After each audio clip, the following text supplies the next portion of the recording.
Hello everyone, I am Alka1993 and welcome to the Pokemon Initials Tournament.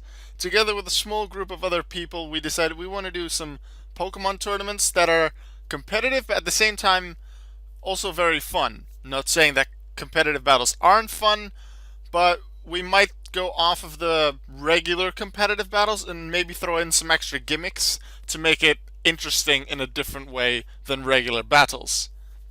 With 10 people in total, including myself, we started our first tournament, the Initials Tournament. And these are the rules. First off, as the title of the tournament may suggest, you can only use Pokemon that are your initials. In my case, that will be AMH, as you will see later on in this video. The tournament will be 3v3 single battles. Would you only have two initials, you use one of your letters twice. If you have four initials or more, you use the first three. Besides it being 3v3 as opposed to 6v6, the rest of the match will still be normal OU rules. We will be using Pokemon Showdown to do our battles. You may have up to two teams prepared, but you're not required to have two. You could also just go with one. Every match in the tournament will be best 2 out of 3, so you have to win 2 out of 3 matches to advance to the next round. The tournament will be double elimination, which means you have to lose 2 matches to be out of contention for the tournament.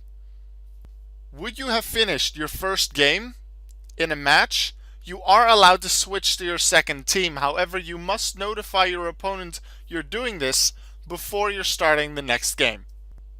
I believe that's all the rules. If I've forgotten any, I'll put them in the description or I'll put them in the comments, pin that so you can see. Let's get into the first match against my opponent, Kite. The first thing you will notice is obviously the teams we will be playing with. As I said before, AMH are my initials. My first team is Ambipom, Mimikyu, Heracross. The opponent seems to have the initials JDW, WDJ, or in whatever order, that doesn't matter. They went with Jirachi, Dragonite, and Walrein. I was considering to explain why I chose certain Pokemon per team, but I have instead decided to do that after the tournament is completely done. And then I'll make, I suppose, a bonus video explaining why I made the choices for certain moves and items.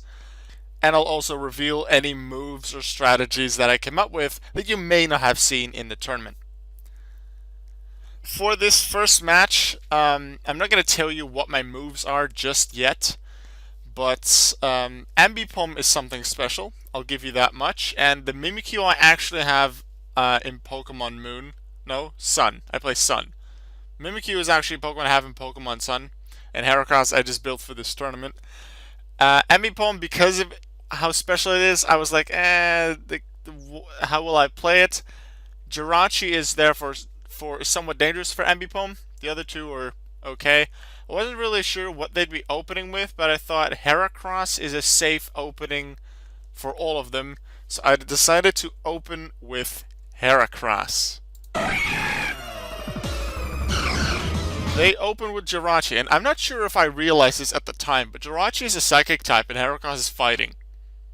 I don't think I realized that whatsoever. I literally, just as I'm recording this, realized, oh wait, Heracross has a weakness to psychic.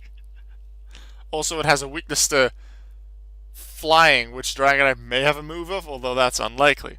Anyway, Heracross against Jirachi. I don't think I was considering the psychic weakness at the time. What I was thinking, I want to just hit it as hard as I can, and for Heracross against Jirachi with this set, that's Mega Evolve.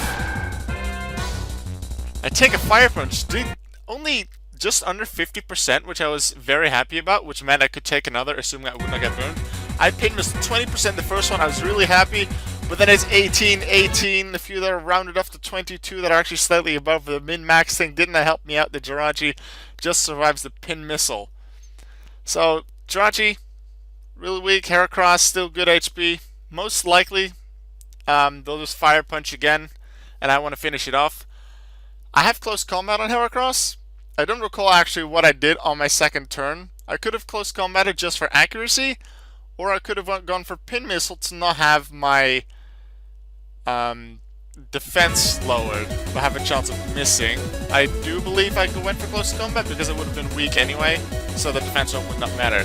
That takes out Jirachi. I lead 3-2, and Kite sends in their Dragonite. At this moment I'm thinking, what do I do? Do I switch? Do I not switch? Most likely Heracross can't do much because, well, Dragonite will be faster. Maybe I can do something against Walrein. So because of that, I do switch, because my Mimikyu actually has a really interesting item. They start with Dragonite, which I'm actually really happy about. And then, yeah, I have a Fairy type, so obviously they can't do anything with their Dragon moves, possible Outrage or Dragon Claw. So they just, for now, break the disguise with Thunder Punch. I didn't mind the setup with Dragon Dance because Red Card is my item. When a Pokemon with Red Card is hit, the Pokemon that attacked it switches, which meant with Disguise, I have a free setup turn, new Walrein will come in. I'll just hit it with Play Rough. They send in an Ice Beam, just under 40% damage. They heal a bit with leftovers, but I know I can finish this off. Protect comes in though. So I Shadow Claw, but they Protect, so they heal a bit more with leftovers, supposedly surviving the move. I Shadow Claw again, thinking, do I Shadow Claw, do I Play Rough? I won't. Shadow Claw just finishes it off. Now, I'm here left with just Dragonite. I could most likely, with the Sword Stance boost, do a lot of damage with Play Rough. Most likely Dragonite has multi-skill, so can I finish it off? I do decide to go with the Play Rough because I feel with the other two I can definitely finish off that Dragonite. Dragonite, all it can do against me is Thunder Punch, so I have another turn, go for the accuracy, Shadow Claw, and I win game 1. By the way, would you want to download this game? I have the link to download right here. You can just type in this URL and you'll be able to see this replay as well. Now we go on to game number 2. I lead, I have to win once more. And as you can see, neither of us decided to switch teams. I do have a second team prepared. From Kite, I don't know. But we have the same teams. I once again open with Heracross, feeling still it is a safe option. They opted to instead go with Dragonite, and I'm thinking, okay, I've revealed 2 of my moves already. It's time for Rock Blast, because that super effectively hits Dragonite. Now the first one only hits for 14.2%, but the second one hits for 28.5% damage, which confirms that they do have multi-scale, and even with the first hit dealing under 20% damage, the rest dealing well over 20% will be enough to, even with multi-skill, take out the Dragonite. So that's a 3-2 lead after just turn 1. Jirachi comes in, uses Iron Head, tries to go with the flinch. Doesn't actually work out. I pin Missile, get a bit of a lower roll on the RNG than before, but Jirachi is still at very low hit points. Go for Iron Head again, try for the flinch. Get the luck this time. They may just finish me off with another one. They do get that. They just finish me off. Mimikyu comes in, and I'm like, yeah, let's just Shadow Sneak here. I feel that's the best way to go. Keep my disguise up. Here I think, yeah, let's just Swords Dance here, see what they'll do. And they use Toxic. I did not know this. Obviously, we only saw Ice Beam and Protect. But it makes sense that Walrein, which is somewhat of a defensive Pokemon, with leftovers, with Protect, would also run Toxic. It just hadn't come to mind yet.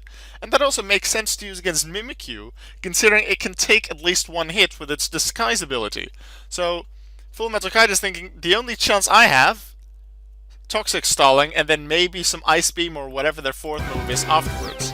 So I take a bit of poison damage, just going to gradually increase each turn. Naturally, they do Protect. I did try to go for the Shadow Claw, hoping they would not Protect, instead go for a hit and immediately break my Disguise, but as you could expect, that didn't happen.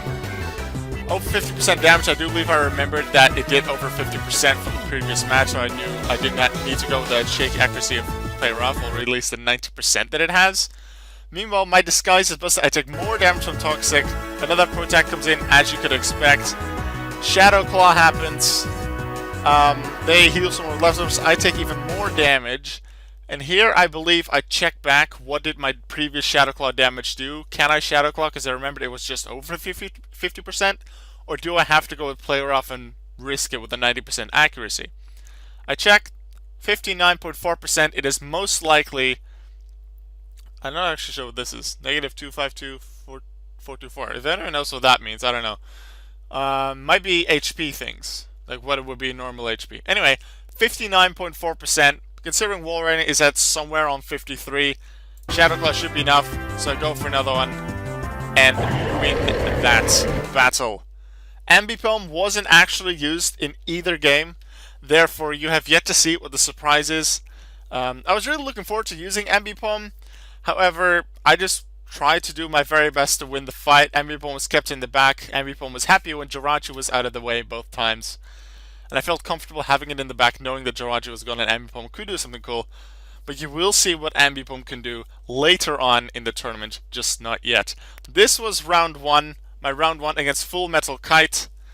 In round 2, which will be a video I will likely upload tomorrow, I will have a battle against a person named Se. Just S-E, Se. That'll be the fight for tomorrow. See you then.